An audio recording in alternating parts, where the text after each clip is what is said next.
नमस्कार, आदाब, सत श्री अकाल, जय भीम, जोहार। मेरा नाम है नवीन कुमार। भारत का टेलीविजन हमको खुश होना सिखा रहा है, प्रसन्न होना सिखा रहा है, आह्लादित होना सिखा रहा है।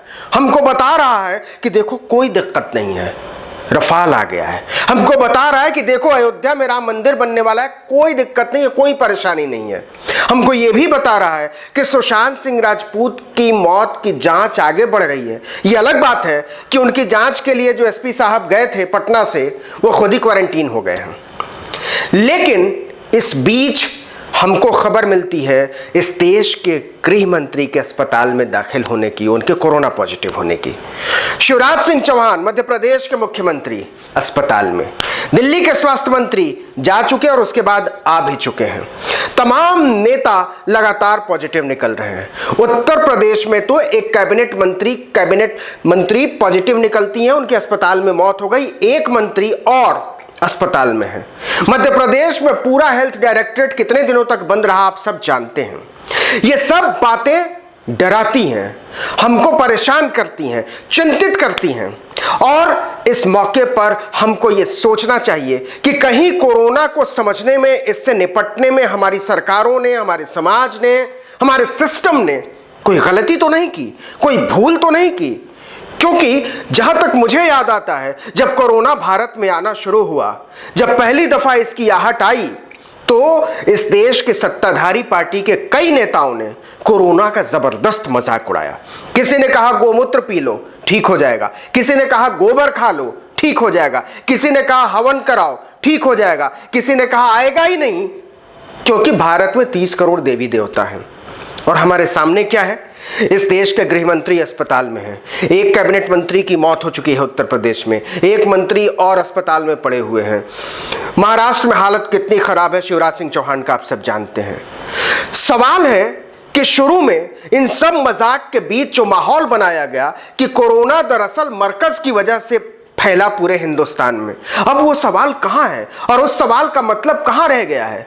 तो क्या इस देश के टेलीविजन चैनलों ने इस देश की जनता को ठगा, इस देश के लोगों को बेवकूफ बनाया, उनके साथ छल किया और इतनी बड़ी महामारी का मजाक उड़ाया?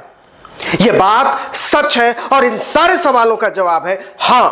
इस देश के टेलीविजन चैनलों ने कोरोना के खिलाफ लड़ाई को कमजोर किया, उसको दूसरी तरफ मोड़ा और सरकार को इस बात के लिए प्रोत्साहित किया कि आप जैसे सोचते हैं, आप जैसे बोलते हैं वो सही है। जबकि करना यह चाहिए था कि सवाल उठाना चाहिए था कि मरकज को किनारे छोड़िए, हमको कोरोना के बारे में बताइए, इसके इलाज के बारे में बताइए। आज क्या स्थिति है?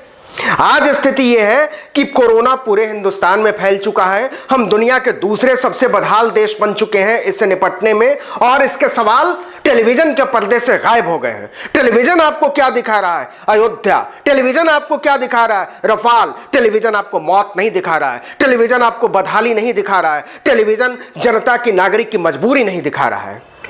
अरे भाई, डिफेंस सिस्टम जरूरी है, रफाल हमारा डिफेंस सिस्टम है, यह बात सच है। इसके लिए मौतों को दरकिनार करने की जरूरत नहीं है। डिफेंस सिस्टम जरूरी है रफाल के नाम पर और हमारी सेनाओं के पास जो सिस्टम है, लेकिन इस वक्त जो हमें सबसे ज्यादा जरूरत है जिस डिफेंस सिस्टम की, वो है अस्पताल, वो है डॉक्टर, वो है नर्सें, वो है दवाइयां, वो है वेंटिलेटर। आज क्या टेलीविजन इस डिफेंस सिस्टम की बात कर रहा है? और अगर नहीं कर रहा है तो यह जिम्मेदारी कौन लेगा जिसने इस पूरे हिंदुस्तान को कोरोना से लड़ाई में एक दोजख में बदलकर छोड़ दिया है? मैं ये सारे सवाल इसलिए कर रहा हूं क्योंकि इस बात को समझा जा सके कि टेलीविजन ने जो छल किया है, जो बेईमानी की है, जो धोखा दिया है, आप उसको बेहतर तरीके से समझ सकें। हमको जरूरत है अच्छे अस्पताल की, हमको जरूरत है अच्छे स्कूल की, हमको जरूरत है किताबों की। अगर आप कोई पॉलिसी बना भी देंगे तो उस पॉलिसी को चलाने के लिए एक सिस्टम चाहिए। आपने एक न्यू एजुकेशन पॉलिसी बना दी, लेकिन वो पॉलिसी पहुंचेगी कहां जब आपके पास स्कूल नहीं होंगे, जब आपके पास शिक्षक नहीं होंगे, जब आपके पास मिड डे मील नहीं होगा और इसको चेक एंड बैलेंस करने वाला एक तंत्र नहीं होगा। मैं हाथ जोड़कर विनती करना चाहता हूं इस देश के टेलीविजन चैनलों से कि सुशांत सिंह, रिया चक्रवर्ती, कृति सेनन, इन सब से जरा हटिए। जो मौत हो चुकी है उसके सामने देखिए हजारों लाशें बिखरी हुई हैं। इस देश के होम मिनिस्टर अस्पताल में हैं, अमिताभ बच्चन अभी अभी अस्पताल से निकले हैं। तो आपकी प्राथमिकताएं क्या हैं एक मीडिया के तौर पर, सिवाय इस देश को धोखा देने के, भ्रम में रखने के?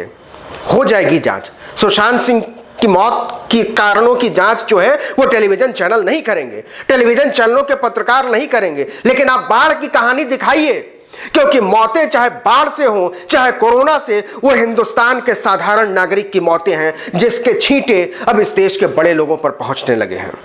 अभी भी वक्त है कि आप समझिए, जनता को जागरूक कीजिए, बताइए कि दिक्कतें कहां हैं, समझाइए कि क्या होना चाहिए, सही क्या है। मंदिर, मस्जिद, गुरुद्वारे और ये राफेल को लेकर राष्ट्रवाद का जो पूरा मुहावरा रचा गया, उसके सामने इस देश में लाखों हजारों बीमार हैं, लाशें हैं, बेचैनी है, वो लोग तड़पते हैं दवाई के लिए। ऐसी तमाम तस्वीरें हैं जो हमारे सामने इन दिनों में आई हैं और जो बहुत बेचैन करती हैं।